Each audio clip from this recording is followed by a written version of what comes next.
Shalom semua saudara sekalian, saya berdoa supaya saudara sekalian mengalami sukacita di dalam anugerah Tuhan ketika kita mendengar firman Tuhan di dalam khotbah pada pagi hari ini. Judul khotbah pada pagi ini ialah kehidupan baru di kala krisis wabak. Saudara sekalian, wabak COVID-19 masih lagi merebak dan menular ke seluruh dunia dan masih belum ada tanda-tanda ia akan berakhir. Pada ketika ini, 211 negara sudah diancam wabak virus COVID. 46 juta orang mengalami jangkitan dan kematian sudah mencecah hampir 1,2 juta di seluruh dunia akibat wabak tersebut. Wabak ini telah menimbulkan pelbagai krisis, yaitu krisis kesehatan, krisis ekonomi, krisis makanan, bahkan krisis sosial. Tampaknya wabak ini memberi kesan dan impak yang buruk dalam kehidupan manusia. Tetapi jika kita merenung dengan lebih dalam dan lebih jernih, maka kita akan mendapati wabak ini menjadi hikmah yang sungguh berharga untuk menentukan dan membezakan apa yang penting dan apa yang tidak penting di dalam kehidupan ini. Di dalam norma baru ketika wabak ini, ya haruslah menjadi sebuah masa yang penting sekali untuk merenung, menilai, dan mengoreksi diri tentang kelemahan-kelemahan, kekurangan-kekurangan yang telah banyak sekali menyebabkan kerugian di dalam kehidupan kita. Sekarang ini kita sedang mengalami norma baru dengan kehidupan baru. Pada pagi hari ini, kita akan belajar apa kehidupan baru yang Tuhan ingin kita hidupi dan kehendaki ketika kita berhadapan dengan pandemik wabak ini pada ketika ini. Mari kita belajar dari kisah Abraham dan kita melihat ayat firman Tuhan di dalam kitab Kejadian pasal yang ke-12 ayat yang pertama hingga ke-4. Firman Tuhan berbicara begini. Berfirmanlah Tuhan kepada Abram, pergilah dari negerimu dan dari sanak saudaramu dan dari rumah bapamu ini ke negeri yang akan kutunjukkan kepadamu. Ayat yang kedua, Aku akan membuat engkau menjadi bangsa yang besar dan memberkati engkau serta membuat namamu masyhur dan engkau akan menjadi berkat. Yang ketiga, aku akan memberkati orang-orang yang memberkati engkau dan mengutuk orang-orang yang mengutuk engkau, dan olehmu semua kaum di muka bumi akan mendapat berkat. Lalu pergilah Abram seperti yang difirmankan Tuhan kepadanya, dan Lot pun ikut bersama-sama dengan dia. Abram berumur 75 tahun ketika ia berangkat dari Haran. Nama lama Abraham ialah Abram. Satu saat Tuhan telah berbicara kepada Abram untuk meninggalkan tempat lamanya dengan kehidupan lamanya yang penuh dengan penyembahan berhala di Ur Kasdim. Abram harus pergi ke tanah perjanjian, yaitu sebuah tanah yang sudah disediakan baginya.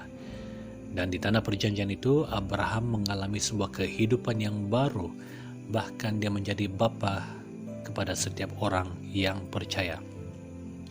Saudara sekalian, kita juga adalah anak-anak rohani kepada Bapa Abraham, di mana kita juga harus meninggalkan kehidupan lama, yaitu kebiasaan-kebiasaan lama, dan menuju ke sebuah kehidupan baru yang diperbaharui. Sampai pada saat ini, kita masih sedang menuju kepada kehidupan baru yang Tuhan sedang tuntun untuk kita keluar dari perbudakan dan bebas dari kehidupan lama. Ketika Tuhan mengizinkan wabak COVID-19 ini terjadi, ternyata ada rencana penting yang bukan kebetulan yang Tuhan ingin nyatakan dan sedang lakukan bagi umatnya. Tuhan sedang menuntut respon umatnya ketika manusia sudah mulai menjauh Tuhan dan memilih dunia, apalagi ketika kita sudah melihat tanda-tanda akhir zaman dan kedatangan Tuhan. Mari kita belajar kembali. Abraham telah memilih untuk mengikuti kehendak Tuhan untuk masuk ke dalam kehidupan yang baru. Mari kita belajar dari iman Abraham untuk kita dapat masuk ke dalam kehidupan yang baru. Yang pertama, Abraham meninggalkan yang berhala. Tuhan telah berbicara kepada Abram di dalam ayat pertama kitab Kejadian pasal yang ke-12. Berfirmanlah Tuhan kepada Abram, pergilah dari negerimu dan dari sanak saudaramu dan dari rumah bapamu ini ke negeri yang akan kutunjukkan kepadamu. Saudara sekalian, Keluarga dan sanak saudara Abraham adalah penyembah-penyembah berhala. Mereka menyembah patung-patung ilah yang berhala.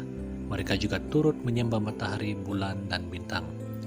Tetapi Abraham mulai berpikir, tentu ada pribadi yang lebih hebat dan berkuasa yang telah mencipta matahari, bulan, dan bintang. Dan itulah pribadi yang harus disembah. Ayah Abraham pula yang bernama Terah adalah seorang pedagang yang menjual patung-patung berhala. Satu saat, Abraham mengambil tongkat dan menghancurkan segala patung-patung berhala.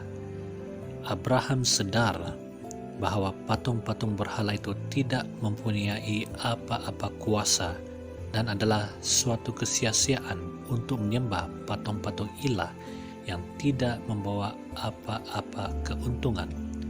Mungkin kita berkata, saya tidak menyembah ilah berhala. Ya, mungkin benar. Tetapi berhala yang dimaksudkan di sini ialah sesuatu atau seseorang yang kita utamakan lebih daripada Tuhan. Kita meletakkan sesuatu atau seseorang yang kita anggap terpenting dan terutama lebih daripada Tuhan Sang Pencipta. Ketika kita bangun pagi, kita memulai kehidupan di pagi hari dengan kesibukan dunia.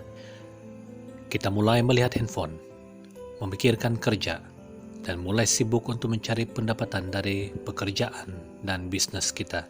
Itu yang menjadi priority kita. Nah, tanpa disadari saudara sekalian, semua itu sudah menjadi berhala-hala dalam kehidupan kita. Kita tidak memulai kehidupan kita pada waktu pagi untuk mencari Tuhan dengan berdoa dan menyembah Dia. Tuhan dijadikan nomor 2 atau nomor 3 atau yang terakhir di dalam kehidupan kita. Nah, wabak ini membawa kita ke sebuah proses untuk kita diubah dan dimurnikan kembali kepada hati yang Tuhan inginkan. Kita menyadari bahwa wabak ini menyadarkan kita bahwa manusia itu terbatas kekuatannya. Kita menyadari bahwa kita hidup oleh karena anugerah Tuhan. Bayangkan saudara sekalian, virus yang kecil ini boleh melumpuhkan seluruh dunia ini. 7 bilion manusia di seluruh dunia terkesan dengan virus yang tidak kelihatan ini. Segala kesombongan dan kekuatan manusia dibungkamkan oleh wabak virus ini, di mana manusia sudah sampai pada tahap untuk meneroka dan menguasai angkasa dan mau tinggal di bulan dan di planet Marikh. Tetapi saudara, kita harus sadar bahwa kita hidup atas kebaikan Tuhan semata-mata. Ada banyak orang yang telah meninggal akibat virus COVID ini. Bahkan orang-orang yang telah memiliki kekayaan yang paling hebat, yang sungguh ternama, yang berkuasa. Ada ramai yang telah meninggal akibat virus ini. Dan mereka dikubur tanpa majelis yang megah, diusung dan dikubur terus dan tidak boleh dihadiri oleh sanak saudara. Wabak ini menyadarkan kita bahwa hidup di dunia ini hanyalah sementara, tetapi ada kekekalan yang menanti sehingga membuatkan kita sungguh-sungguh mau bertobat dan kembali mau berfokus kepada Tuhan, supaya kita hidup dalam anugerah Tuhan ketika di bumi ini, dan seterusnya menerima hidup yang kekal di surga. Kalau selama ini uang menjadi berhala, maka kita lihat wabak ini menyebabkan ekonomi sudah jatuh. Kalau selama ini pekerjaannya di pejabat menjadi lebih utama, tetapi sekarang pekerja-pekerja harus bekerja dari rumah. Kalau pergaulan dengan kawan-kawan itu lebih penting, tetapi sekarang sudah tidak dapat lagi berkumpul, karena restoran, kafe hanyalah untuk take away atau tapau saja. Malah sudah banyak restoran yang sudah ditutup juga. Orang yang menyukai pesta pora sudah tidak boleh berkumpul lagi. Orang yang suka bershopping, sekarang mall pun sudah ditutup. Dan jika dibuka pun, ada banyak orang takut untuk keluar ke mall lagi. Orang yang suka melancong dan berjalan-jalan sekarang sudah ditutup tempat-tempat pelancongan. Begitu juga dengan taman-taman rekreasi. Syarikat-syarikat penerbangan pun sekarang banyak yang sudah menghentikan operasi dan move list dan tidak banyak kapal yang boleh terbang lagi. Orang yang menjadikan berhala kecantikan wajah dan tubuh badan sekarang tidak boleh ke gym dan salon kecantikan. Tuhan mengizinkan ini supaya kita meninggalkan apa yang berhala dan kembali bersekutu dengan Dia. Juga dalam waktu yang sama juga kita mengambil banyak waktu untuk bersekutu dan bersama dengan keluarga kita. Saudara sekalian, Tuhan mau kita memiliki kehidupan baru dengan mulai meninggalkan apa yang menjadi berhala-hala di dalam kehidupan kita di dunia ini. Dan kita mulai mencari wajah Tuhan dengan mulai mencari perkara-perkara rohani di dalam Kristus. Masih banyak orang yang merindukan dan menyukai cara kehidupan lama sebelum wabah COVID-19 ini berlaku. Ada yang memikirkan kehidupan sekarang tidak normal berbanding dulu yang lagi normal. Tetapi coba kita renungkan keadaan dulu sebelum wabah ini terjadi. Dulu kita lebih menyibukkan diri dari pagi sampai petang dan jarang berada di rumah. Kita kurang berkomunikasi dengan keluarga, apalagi dengan Tuhan. Kita mengejar uang, mengejar nama, mengejar reputasi, bahkan popularity. Jadwal pekerjaan kita juga sungguh padat. Tetapi kini kita sudah tinggal di rumah. Ada waktu berkomunikasi dengan keluarga, ada waktu untuk berkomunikasi dengan Tuhan, ada waktu untuk merenungkan dan mengoreksi kehidupan ini secara mendalam. Gaya hidup yang selalu suka berbelanja di luar kini sudah berubah untuk berjimat dan menyimpan. Dan bukankah itu menjadi suatu kehidupan normal yang sangat baik, bahkan lebih baik daripada dulu? Yang kedua, saudara sekalian, bagaimana kita memiliki kehidupan baru semasa krisis wabah ini? Kita belajar seperti Abraham. Kita harus mengalami Tuhan. Kita lihat ayat 1 dalam kitab Kejadian 12 tadi. Tuhan berbicara, "Berfirmanlah Tuhan kepada Abram, pergilah dari negerimu dan dari sanak saudaramu dan dari rumah bapamu ini ke negeri yang akan kutunjukkan kepadamu." Demikian di ayat 7 lagi kita perhatikan Tuhan berbicara kepada Abraham. Ketika itu Tuhan menampakkan diri kepada Abram dan berfirman, "Aku akan memberikan negeri ini kepada keturunanmu." Maka didirikannya di situ mezbah bagi Tuhan yang telah menampakkan diri kepadanya. Abraham mengalami Tuhan melalui pertemuan pribadi dengan Tuhan yang telah berbicara padanya. Lalu Abraham mendirikan sebuah mezbah persembahan dan mempersembahkan ibadah korban dan menyampaikan ucapan syukur kepada Tuhan. Saudara sekalian, pada hari-hari ini di kala krisis wabah, kita harus mengalami Tuhan secara pribadi dan mendengar Tuhan yang berbicara dengan kita. Tuhan boleh berbicara melalui suara yang jelas, juga melalui firman. Kita harus memiliki komunikasi dengan Tuhan melalui doa. Dan karena Dia adalah pribadi yang mau berbicara dengan kita. Doa atau ibadah bukanlah sebuah ritual, tetapi ia adalah sebuah perhubungan atau sebuah relationship dengan Tuhan, di mana kita mengalami Tuhan secara personal atau pribadi. Dulu kita menganggap gedung gereja adalah sebuah pusat kehidupan aktiviti rohani kita, besertakan dengan program-program yang dijalankan dengan luar biasa. Pendeta-pendeta dan evangelis-evangelis terkenal menjadi perhatian dalam setiap KKR di gedung-gedung gereja dengan fasilitas-fasilitas hebat.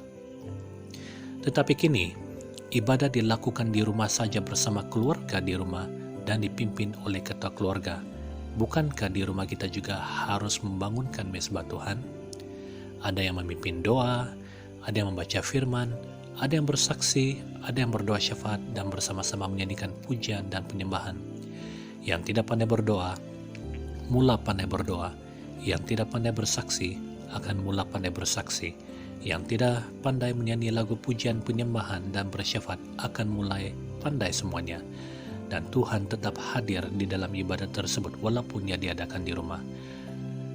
Saudara sekalian, wabah ini membuatkan kita sadar bahwa bukan gedung gereja yang hebat dan besar dan bukan para pendeta serta pelayan rohani yang hebat yang menjadi perhatian dalam kerohanian kita.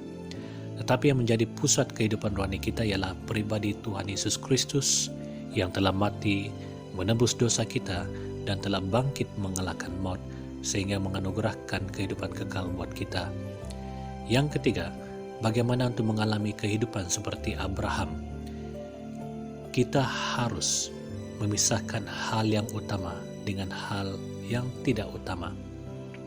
Ketika Abraham pergi ke tanah perjanjian, Lot menyertai Abraham sebagai pembantu di dalam perjalanan itu.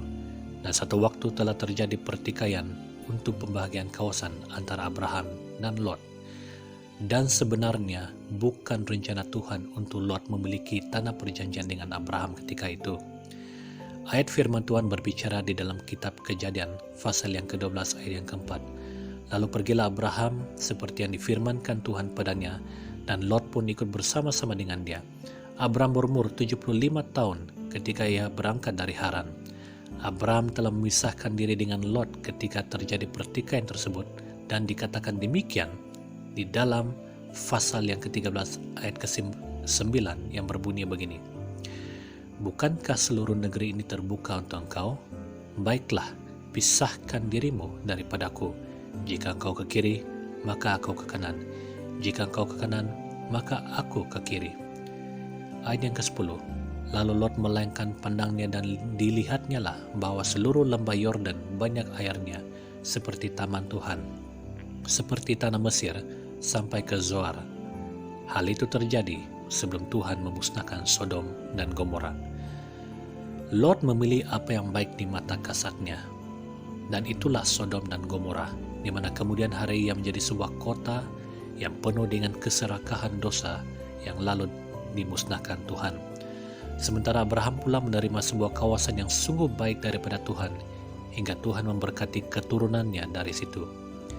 Demikian firman Tuhan berbicara di kitab Kejadian pasal 13 ayat 14 hingga 15 yang berbunyi begini. Setelah Lot berpisah daripada Abraham, berfirmanlah Tuhan pada Abraham, pandanglah sekelilingmu dan lihatlah dari tempat engkau berdiri itu ke timur dan barat, utara dan selatan. Sebab seluruh negeri yang kau lihat itu akan kuberikan padamu dan kepada keturunanmu untuk selama-lamanya.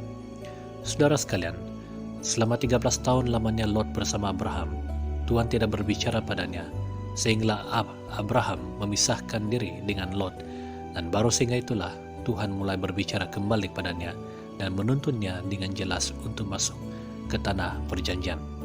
Nah, seperti dalam keadaan kehidupan kita sekarang, kita harus memisahkan apa yang utama dan yang terpenting dengan apa yang tidak utama dan tidak penting. Kita harus bijak mengurus dan mengatur kehidupan kita dengan tidak membiarkan apa yang bukan dari Tuhan mengganggu kita ketika memasuki rencana Tuhan dalam kehidupan kita.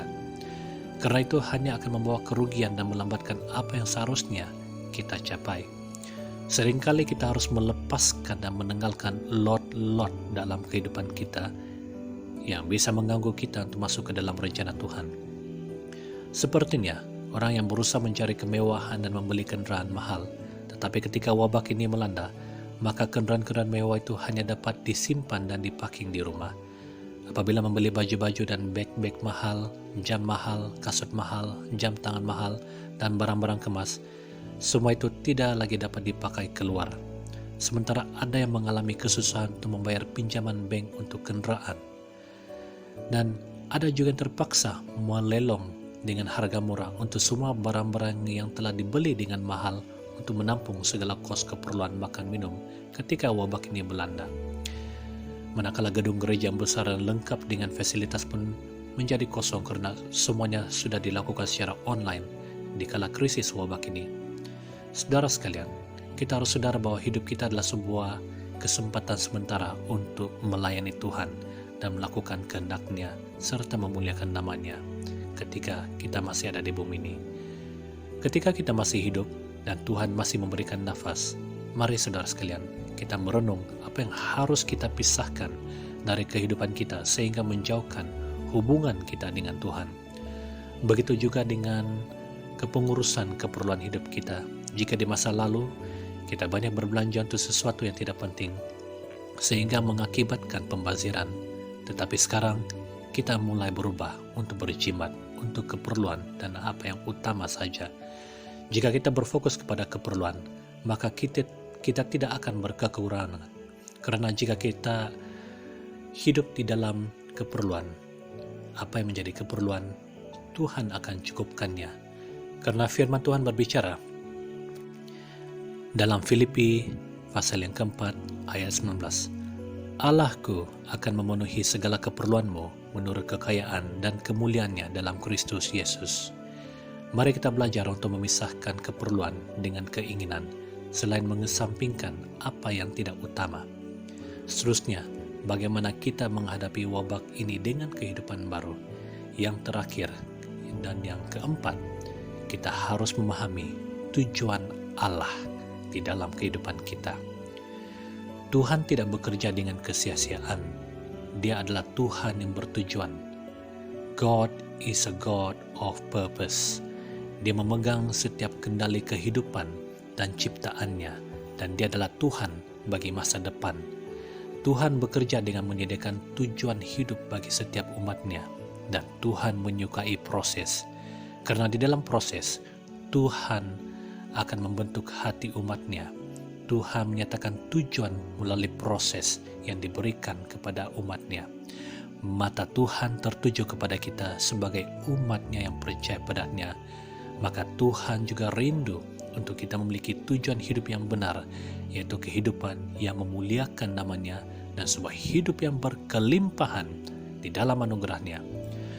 Seringkali manusia lalai dan lari dari tujuan hidupnya yang sebenar, di mana sasaran hidup manusia itu adalah untuk mencari kenikmatan dunia dengan cara dunia, sehingga akhirnya menuju kepada penderitaan dan kehancuran. Saudara sekalian, Tuhan menyatakan tujuan hidup bagi Abraham dengan sebuah tujuan yang agung, di mana Tuhan mau memberkati kehidupan Abraham dan keturunannya sehingga yang menjadi bapa kepada segala bangsa. Abraham menuruti kehendak Tuhan dan dengan setia melakukan perintah Tuhan, sehinggalah tujuan hidup Abraham yang direncanakan Tuhan berhasil di dalam kehidupannya, malah diberkati dengan sungguh luar biasa. Alkitab berkata di dalam ayat kedua tadi, di dalam kitab Kejadian pasal yang ke-12, Tuhan berbicara, "Aku akan membuat engkau menjadi bangsa yang besar dan memberkati engkau serta membuat nama memasyhur dan engkau akan menjadi berkat." Saudara sekalian, Tuhan juga rindu supaya kita diberkati seperti Abraham. Ketika Tuhan mengizinkan krisis wabak ini terjadi, Tuhan mau kita mengerti dan menanggapi tujuan hidup yang Dia ingin nyatakan buat kita secara pribadi. Sudah tentu tujuan hidup yang Tuhan ingin kita capai dan alami ialah sebuah hidup yang dipulihkan, yaitu sebuah pemulihan rohani, pemulihan keluarga, pemulihan hubungan rumah tangga, pemulihan cara atau gaya hidup, dan sebagainya. Ketika kita memahami tujuan hidup yang Tuhan ingin nyatakan dalam hidup kita, maka kita dapat merenung bahwa krisis wabak ini adalah kesempatan untuk kita dipulihkan. Kadangkala hati kita menjadi lemah dan tawar akibat kesan daripada krisis wabak ini. Tetapi jangan tawar hati, karena Tuhan berjanji Dia akan memberi pertolongannya melalui kuasa Roh Kudusnya yang tinggal di dalam diri kita, sehingga dapat menang atas krisis wabak ini, untuk kita dapat membiasakan diri menjalani kehidupan baru, sehinggalah kita mencapai tujuan hidup yang Tuhan sediakan buat kita. Tuhan ingin kita diberkati dan menjadi berkat seperti yang dialami oleh Abraham sendiri. Kesimpulannya, krisis wabak adalah waktu yang Tuhan izinkan untuk kita diubah dan dimurnikan untuk memiliki kehidupan yang baru sesuai dengan cara dan kehendak Tuhan. Bagaimana untuk kita dapat menjalani kehidupan baru ketika krisis wabak adalah dengan meninggalkan berhala, mengalami Tuhan, memisahkan hal utama dan bukan utama, memahami tujuan Allah. Saudara sekalian, yang lama sudah berlalu, yang baru kini telah tiba. Di kala krisis wabak, tetaplah setia dan teguh dan berpegang dengan rencana Tuhan buat kita. Saudara sekalian, kita sudah sampai pada penghujung khotbah. Mari kita berdoa. Allah Bapa di syurga, kami sungguh bersyukur karena pada pagi hari ini kami telah diberkati dengan firman-Mu Tuhan yang telah mengajar kami untuk mengerti dan menanggapi maksud Engkau untuk menyatakan sebuah rencana yang baru di dalam kehidupan kami secara pribadi ketika kami menghadapi krisis wabak pada ketika ini. Allah Bapa di syurga, Kami telah belajar bahwa Engkau mau memberkati kami dengan sebuah kehidupan dan norma yang baru, di mana kami yakin dan percaya Tuhan, Engkau mau membawa kami kepada sebuah pemulihan, seperti mana Engkau mau menyatakan itu kepada Abraham, seperti mana juga Engkau mau menyatakan kepada umat-umat-Mu secara seluruhnya di dunia ini. Bapa, kami berdoa supaya kami dapat meneladani iman Abraham yang telah masuk ke dalam sebuah rencana yang agung hingga dia telah diberkati sampai pada keturunannya. Bapa di surga, kami berdoa supaya kami akan dapat meninggalkan apa yang menjadi berhala-hala di dalam kehidupan kami. Apakah itu kehidupan yang sudah terikat dengan kebiasaan-kebiasaan yang membawa kepada dosa yang menjauhkan kami dari Engkau. Kami mau tinggalkan semuanya itu Tuhan. Kami juga mau mengalami Engkau Tuhan secara pribadi dalam hidup kami. Kami juga mau memisahkan apa yang utama dan apa yang bukan utama di dalam kehidupan kami, supaya biarlah Tuhan hidup kami dapat menjadi hidup yang berkenan di hadapan Engkau, dengan Engkau menyertai kami dengan hikmat dan kebijaksanaan, supaya kami dapat mengatur apa yang terbaik, supaya Tuhan, kami percaya kami akan dapat memiliki sebuah kehidupan yang diatur dengan bijaksana. Kami juga berdoa Tuhan supaya kami dapat memahami tujuan Engkau dengan lebih dalam lagi, supaya Tuhan kami dapat melihat pengharapan di hadapan kami ketika kami sedang mengalami krisis wabak pada saat ini. Bapa, kami percaya Engkau sudah memberkati kami dengan rencana-Mu pada saat ini, supaya kami dapat mengalami kehidupan yang baru, norma yang baru, yang mana menjadi kerinduan-Mu untuk kami dimurnikan. Terima kasih Bapa, hanya di dalam nama Tuhan Yesus Kristus kami sudah berdoa dan mengucap syukur. Amin.